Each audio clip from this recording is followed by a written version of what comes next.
Well, hi everyone, it's Pete here from the Pain Toolkit, and I'm with my good buddy from all the way over there in British Columbia, Keith Malcolm. Yeah. Keith, how you doing, dude? Hey, I'm living the dream, Pete. How are things with you? Mhm. I'm living on a dream. Well, it's nearly Christmas, and so I thought, I thought it'd be good to obviously put our feet up a little bit over the Christmas period, but I thought it'd be Yep. useful if we did a quick video Mhm. just to review about what's been going on in pain self-management land throughout 2023. You think has there been any inroads, etc.? Like, I mean, Mhm. what's your take on it? Where you see it, how it's been going for the year? Well, I think 2023 has been a good year, and completely biased because it's you and I. I think we've seen some good things happen, and purely from the opportunities that we've had throughout 2023 with some absolutely amazing people who join us, who are more than just people. Many of them are dear friends. Um, I think we've started to see a little bit of a movement and a needle shift in the right direction because my thoughts and feelings are the concept of supported self-management is still, I mean, it's out there, it's talked about a lot, but there's still a tremendous amount of misunderstanding and misinformation, both from people who live with pain and the healthcare providers that support them. And what we need to do, and hopefully what you and I are doing in a small way, or one of the people who are, is helping put some clarity and understanding to what that is. And I think 2023 has been a good, it was a good year. I think we built a pretty solid foundation and have continued to build off of that. So I'm happy with the way 2023 went, and it's given us, a framework to move forward into 2024. I think I think for me the highlight for 23 was the we were chatting about it. I think it was back in 2022, like when we sort of think had the usual chat about stuff Mhm. to we have our own dedicated support self-management Yeah, conference. Like yeah, I think sometimes like the pain conferences, we're if we're lucky that we're invited to do stuff and about self-management, etc. yeah, yeah. But self-management now is on the agenda. There's no doubt about it. I mean, even our NHS here Hmm. in the UK, they've got a whole section on Hmm. self-management. And so I think for me the key how it all started from February last year when we did that first international pain self-management conference with all those remarkable speakers, and then from that, just out of the blue come the pain, well, the conversations, the pain toolkit conversations Absolutely. with all the speakers from that conference, and we've been running them throughout to 2023, and the feedback that we get from those conversations is, well, it's taken me back anyway. I didn't realise we was going to be that very important to other people, like, and how they have been useful for others, like. Hmm. What about? Yep. I mean, you have dealings a little. I don't know, it's a little bit of a not quite loaded question, but you've had sort of on the periphery of IASP, like. I mean, Hmm. is there any sort of, have you seen any movement there at all with supported self-management? Unfortunately not. And not to be a glass is half empty kind of guy, Pete, because you and I are not that. We're half full, and how do we fill it up? But it's unfortunate right now. Organizations like the International Association for the Study of Pain and other national organizations have not taken the opportunities that are given to them to be able to advance that message and fully embrace it. So and there's lots of reasons why, and we don't need to get into that. But while they try and figure out, their systems and processes, I think it's important that people like you and I and all the speakers that join us in these conferences and all the amazing people out there doing things on their own as well. Everybody does what they can because, many hands make light work. And if everybody just grabs a bit of this supported self-management rope, and we start pulling, change will happen. And I think we're seeing it. And maybe that change is best to come at the grassroots like this. Organizational change maybe we can inform them and we can give them some direction and guidance. And while they struggle to figure out what they're doing, we can be on the ground making some of this change. And it might be small, but it's still change nonetheless. And I think 2023, as you said, was a really good indicator of that. That Yeah, first international online supported self-management conference was amazing. And then it spun off into those incredible pain toolkit conversations, which have been a huge yeah, success. So I think 2023 is great. And we'll continue, we and others will continue to do our part. And the larger organizations, they can catch up with us. Hmm. yeah. Well, I'll tell you before we go, we've got to do our Father Christmas stuff, especially with a little Yes. kid like that. I've got to do my Father Christmas stuff. I'll be busy in a couple of days' time.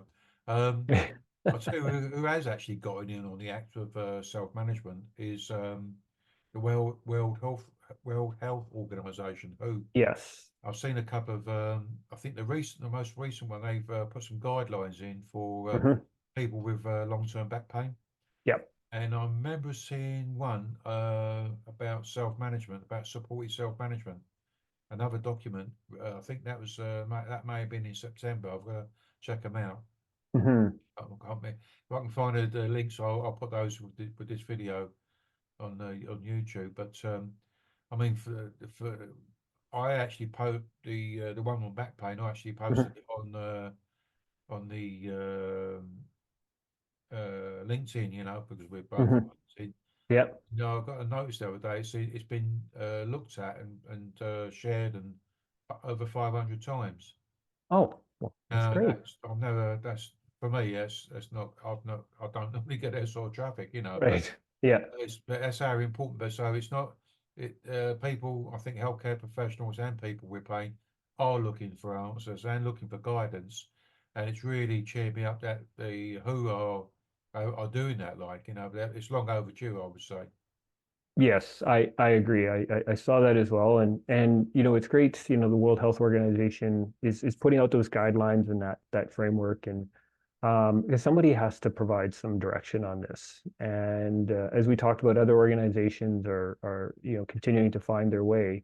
But you're right, people are looking for answers. And in the absence of good, clear information, because I still think there's a lot of misunderstanding in healthcare about what supported self-management is. Sometimes it's just seen as, I'm a doctor, I can't help you. You need to figure this out on your own. And that's not it. You and I know that's not it at all.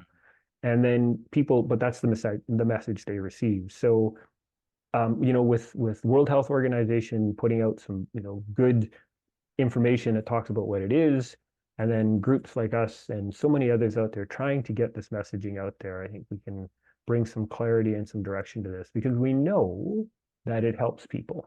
It's it's not a panacea, it's not the magic pill that cures it, but by God, it's something that makes people's quality of life so much better. Yeah. I Yeah. think it's small steps. It's Yeah. little steps and new beginnings. I like. Hmm. I think it's for people when they start when they. Funny enough, I interviewed an old buddy of mine this week, Steve Marsh. He used to come to the back pain support group I was running back in the 90s. Hmm. I think you'll know him. I don't know about 96, 97, something like that. Anyway, but he went on he's been struggling. He wanted to get on a pain management program. He was saying in Hmm. the recording that we did, it took him 4 years to get on. Like bloody four Well, years. I mean, anyway, but he said that he went up there for the interview and he come away from there. He said, "Yeah, this is it. I want to get on it." Oh, he couldn't wait, and he completed the course. That's why the program a hmm. couple of weeks ago. He said it's really easy. He's like new, I call it new beginnings. Yeah. Yeah. He started up. He went into when I go. He had to go. He had the confidence to go and start doing some walking football or walking Hmm. soccer. Yeah. Uh, and but he said his attitude now is completely. And he said, but the people at the program, he said it's the first time he's been with healthcare professionals who actually he felt they had an understanding of where he was coming from, So Yeah. Yeah. So, yeah, yeah. so I think everything is moving sort of slowly forward. I don't think we've gone backwards. I think No, so. no. I just remembered actually, didn't going back to the IS thing, didn't we?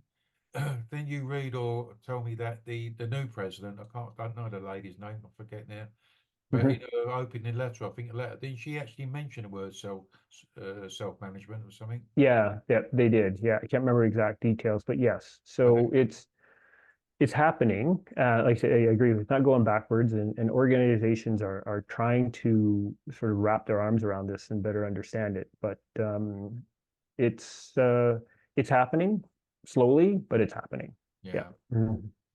Okay, listen, we're going to get on with Christmas. Have you got any take-up Yes. messages you got for viewers and listeners, Keith?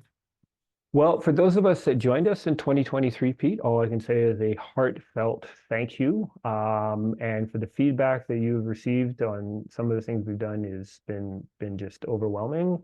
And we hope that they continue to join us on our journey through 2024. But 2023 was a good foundational year as we started to develop some things, and I'm excited as we go forward in 2024 with what's new and exciting and our own new beginnings. Yeah, I'm going to leave you with a word that I've recently heard of, and everybody seems to be using it except me. I think I got it from Bronnie the other week. Bronnie Thompson Mhm. said about be curious. You know, Yeah. Helen Broom Yep. from Helen Broom, sorry, from South Africa, an OT. She mentioned it as well in an Hmm. interview with her about being curious. Like, and I think she sent me a link of someone in Tasmania who'd been on the Pain Revolution course, I think, something like that. Hmm. She was doing a TED talk, and then she said, I wanted to be curious about how this pain stuff worked, you know.